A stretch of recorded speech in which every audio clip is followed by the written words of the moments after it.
За энэ музейн тухай хууль орж ирж байгаад маш их баяртай байна. Энэ хууль нь бол манай Монгол улсын түүх соёлоо хойч үедээ өвлүүлэх, сурталчлах болон аялал жуулчлалд бол маш чухал гэж үзэж байгаа. Тэгээ хэдэн асуулт байна. Нэгдүгээрт энэ сан хөмрөг одоо бас худалдаж авч болно гэд энэ хуулийн төслийн 11-ийн 2-ын 2-т байна. Тэгэхээр энийг бас нэлийн нарийн оруулж өгөхгүй бол яг үнэхээр одоо баталгаатай тий хуурамч биш тийм оригинал олдвор муу юм уу биш юм уу гэдгийг одоо лабораторийн гэрчлэгээр баталгаажуулаад нэг зөвлөлөөр хуралдаад ингээд авдаг ч юм уу. Иймэрхүү нарийн журам гарах уу эсвэл одоо яг энэ хуулиа харж байгаа л музейн захирлан ч юм уу худалдаад авчих юм уу? Энэ дээр нэг хариулт өгөөч. За хоёрдугаарт энэ сан хөмргөөс үзмэр хасах заалт байна. Тэгэхээр энийг бас яг нарийн журам гарах уу гэж бас энэ хамгийн чухал юм чинь сан хөмрөг учраас асуумаар байна.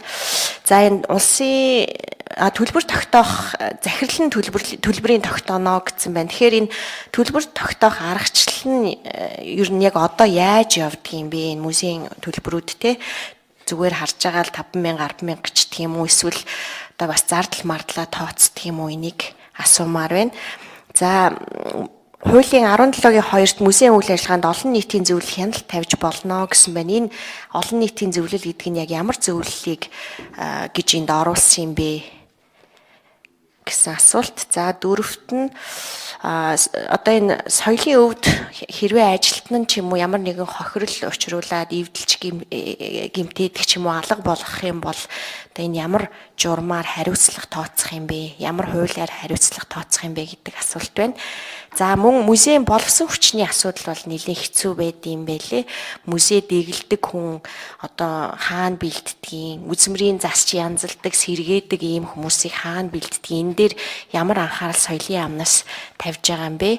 За мөн одоо энэ музейг төрөлжүүлэх арга хэмжээг энэ дээр авахгүй мó? Одоо жишээлбэл шинжлэх ухааны музей гэдэг хүүхдүүдийг байгалийн шинжлэх ухаанд дуртай болгодог юм музей олон улсад байдаг, манад байхгүй. Тэгэхээр иймэрхүү байдлаар төрөлжүүлээд бас явбал их зүгээр юм уу гэж би бодоод байгаа юм. Энэ тал дээр ямар бодолтой байна вэ манай яам? За ийм 6 асуулт байна. За чулуун сайд хариулах уу?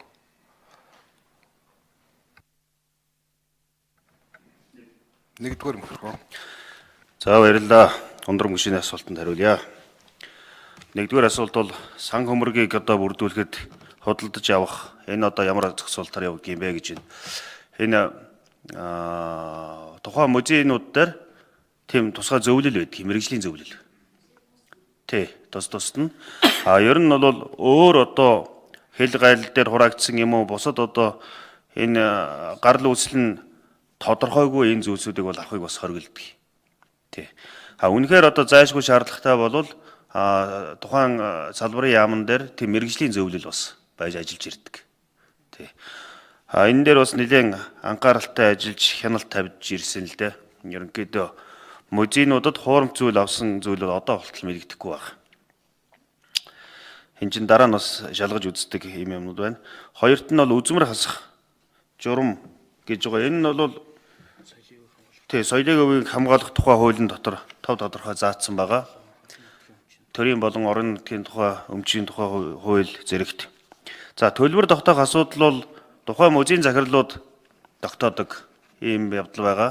За мэдээж өөрийнхөө үйлчлэгээний боломж, нөгөө чадамж энэ зэрэгсээ бол хамаарч тогтоож байгаа. Ерөнхий Монгол улсын хэмжээнд энэ тогтоох зарим юм зүйл дээр бол тухайн салбарын яам өөрөө тогтоох юм шийдвэр байгаа. Жишээлбэл та одоо мэдж байгаа 9 сард би соёлын сайд бол хүүхдийг музейг үнэгүй болгосон шийдвэрийг гаргасан. Энэ бол нийт Монгол улсын хэмжээнд ингэж хийж байгаа. Дөрөвдөх нь бол төрийн бус байгууллага, эрдэмтэд, олон нийтийн байгууллагууд, олон улсын одоо музейн байгууллагын төлөөлөл Монголд байгаа. Эднэрээс оролцсон ийм зөвлөл өөс бүрдэн музейн дэрэгдэх одоо энэ зөвлөл бол тий гişүүднэ. За тавдах нь бол соёлын өвийг одоо музейн ямар нэгэн зүйлийг хулгайд алдах юм уу, устгах, одоо янз бүрийн байдлаар гэмтэж, сэвтэх ийм асуудлыг бол эрүүгийн хуулинд тусгагдсан 25 дугаар зүйлд. Эрүүгийн хуулийн шийтгэлтэй энэ бас зөрчил дээрч байгаа ийм соёлын хувийг хамгаалах тухай хуулийн дээр бас заалт бий. За 6-ад нь бол энэ үнэхээр таны хэлж байгаа үнэн. Энэ музейн наривчилсан мэрэгжлийн энэ мэрэгжилтэй боловсон хүчнийг бэлдэх асуудал бол энэ сүүлийн 20-30 жил бол ихээхэн хоцрогдсон. Орхигдсон гэсэн үг.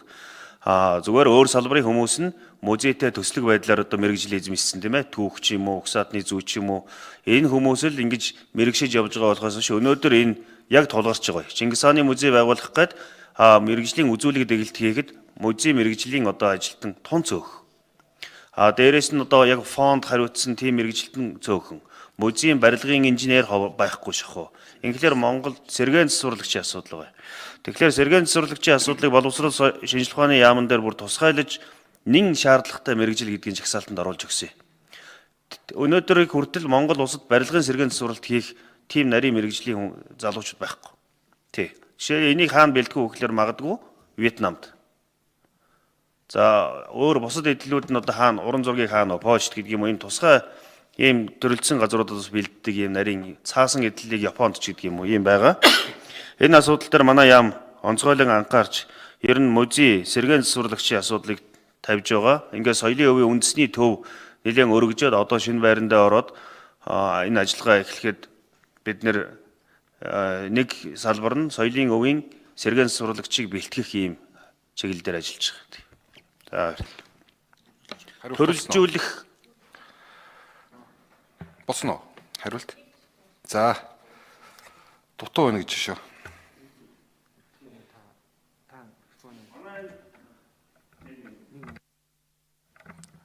За 1 минут нэмээд өгье.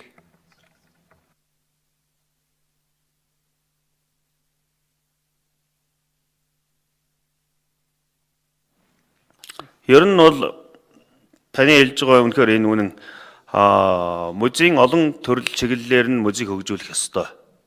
Тийм ч учраас өнөөдөр магадгүй Чингис хаан музей бол хаад язгууртны музей, үндэсний музей. Тэгээд одоо засгийн газрын мөрийн хөтөлбөрт тусгагдсан түүх биш археолог угсаатны зүйн цогцлбор музей. Ингээд орон нутгийн дурсгалуудаар тулгуурласан музейнууд бол ингээд явж байгаа. Цэргийн музей ч юм уу ингээд. Гэхдээ их наривчилсан төрөлцсөн музейнуудыг одоо явуулах манай чадамж нэгдүгээрт бага байна, хоёрдугаарт манай нөгөө олдврын нөөц, дурсгалын нөөц маань бол их бас харьцангуй бага. Тэгэхээр энэ нөгөө хувийн музейнуудыг дэмжиж гэдэг явдал нь энэ баг. Жишээлбэл дан одоо зэвсэг цуглуулдаг хүн байна, дан одоо аяга шаазан цуглуулдаг хүн байна, дан одоо дээл хувцас, мөрний тоног хэрэгсэл цуглуулдаг хүмүүс байна. Сүүлийн үед харин эдгээр маань нэлээд сайн явагдаж байгаа юм ажиллагаа. За 60 маг шүү.